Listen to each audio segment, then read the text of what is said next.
Hello po mga ka-Promdi. Magandang araw po sa lahat. Nandito tayo sa taas ng bahay at medyo yung panahon po ay makulimlim ngayon at parang uulan. At naisipan ko po na mag-ayos muna dito sa taas ng bahay dahil yung bahay nga namin ay ginagawa pa at hindi pa po tapos. Kaya ito muna yung panahon ngayon, napaka dilim at makulimlim mga ka-Promdi. Ayan na nga po ang ulan mga ka-Promdi. Ang lakas na.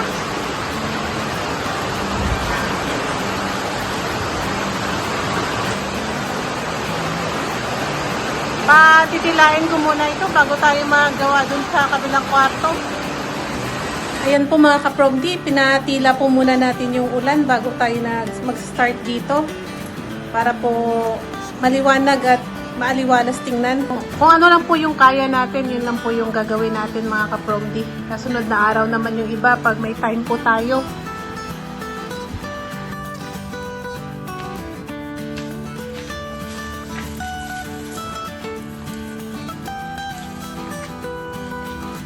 Ayan, meron tayong tali dito. Itatali po natin.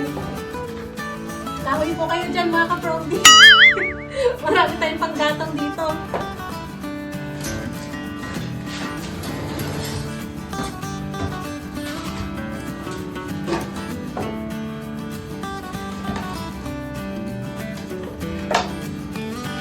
Siyempre hindi po tayo expert dito, kaya try natin yung makakaya natin kasi kailangan na po natin talagang linisin itong dito sa kabilang kwarto.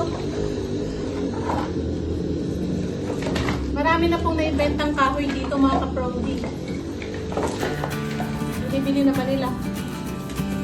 Dahil na pinapanggatong din.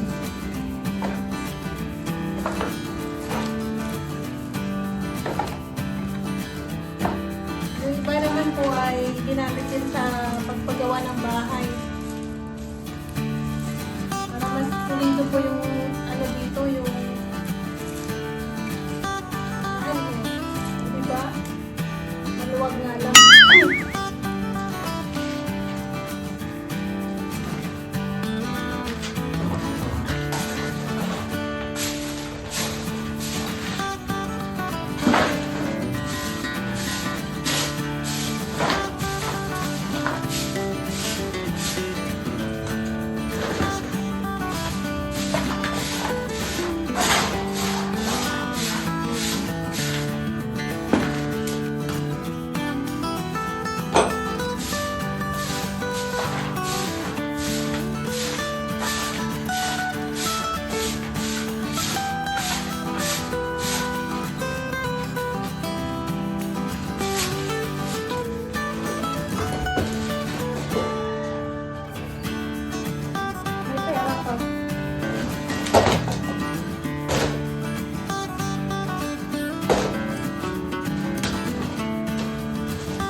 Nag-face mask na ako, sobrang alikabok kasi. Tsaka meron tayong exposed dito. Lahat ng dumi, doon naman siya lalabas.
from di Buhay Construction. Ito, nagliligpit lang ako nito Paano pa kaya yung nagko-construct, no?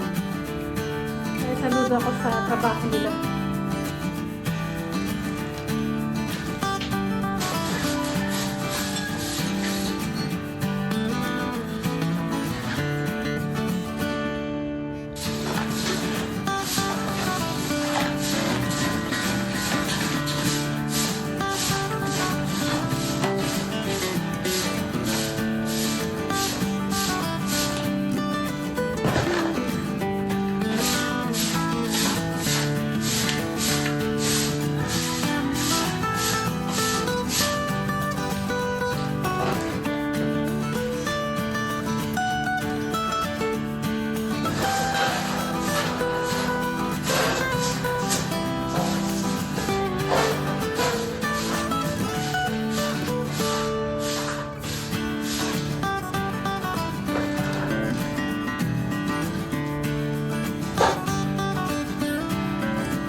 At hindi pa tayo tapos sa paglilinis dito mga ka-Promdi. Siguro pag may time na naman po, atin na namang lilinisan ulit or i-organize ulit natin yung mga kalat dito sa taas ng bahay at naging stock room na yung bakanting kwarto. Ayan po mga kapromdi. Maayos. Ayan, naka-face mask ako. Ayan po mga kapromdi, ito na lang na side. Yung hindi pa natin nawalisan. Nasunod na araw naman iyan.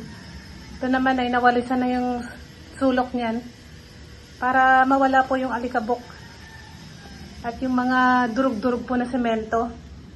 A few Kabisihan dito mga kapromdi, nagluluto po tayo ng carbonara. Ito ang luto natin pasta. Kapatid ko po yung nagluluto ngayon. At pang merienda daw. Nagkikrave ng carbonara. Yan, doon naman sa kabila po ay ham. Ham naman po itong niluluto. Sabay-sabay na para mabilis matapos.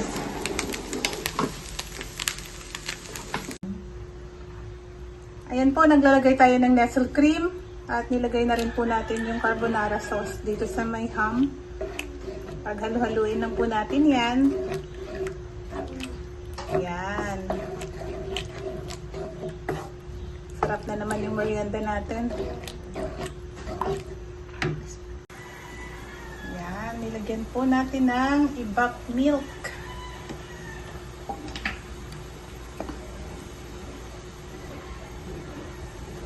Sarap nito. Gusto niyo rin po ba yung carbonara? Ano pa ba gusto niyo? Red pasta or white pasta? Ako kasi pareho gusto ko talaga red. Masarap din yung spaghetti. Pero masarap din yung carbonara. Both. Parehong masarap. Pareho kung gusto.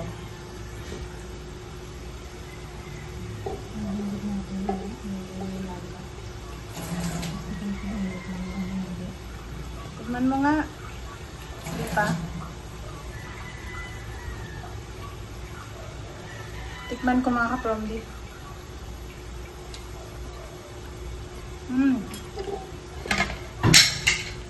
Yan, lagyan mo siya ng maraming pepper.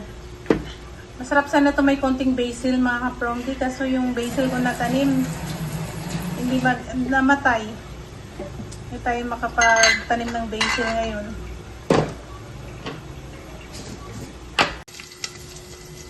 Halo natin. Ilagay natin yung pasta po. Wow! Punong-puno. Isang barangay yung makakakain nito ah.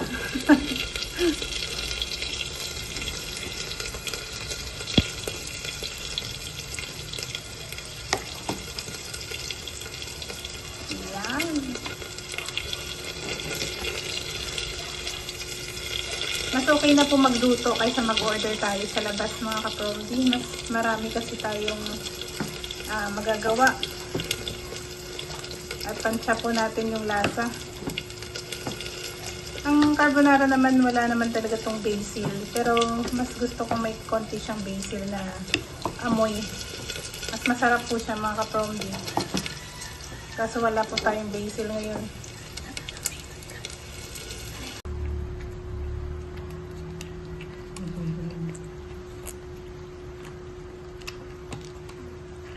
Sinimot na natin yung Nestle cream, sayang.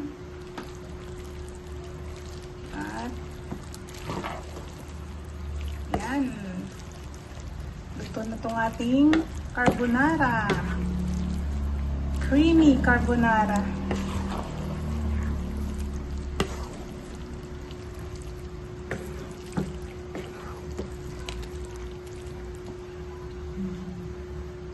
Soft to taste.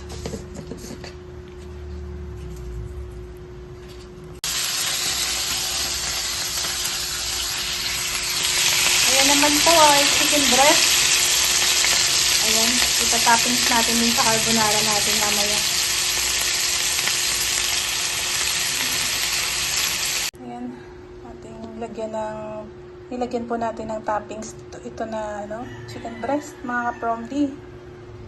At susunod natin ay cheese para naman masarap yung kain natin.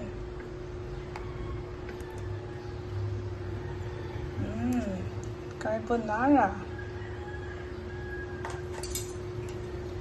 Damihan natin ng chicken toppings.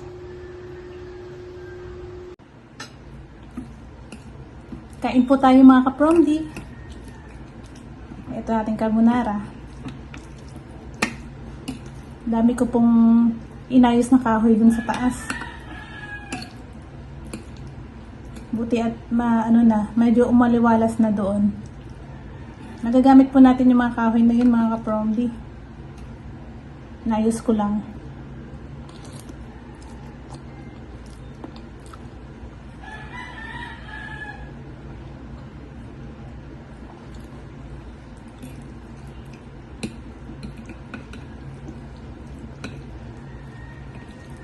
Sarap. Ang creamy.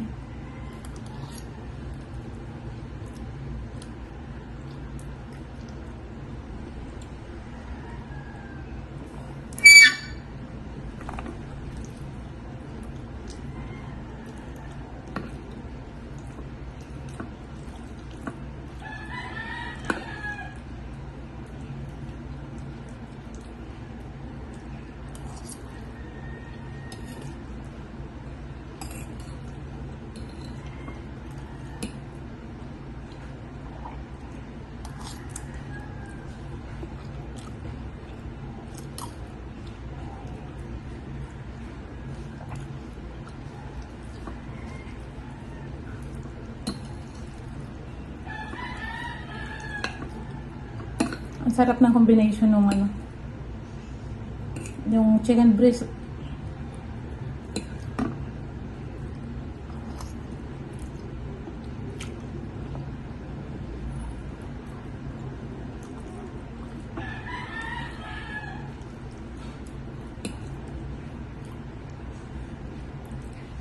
Maraming salamat mga kapromdi sa panonood niyo po sa aking mga video.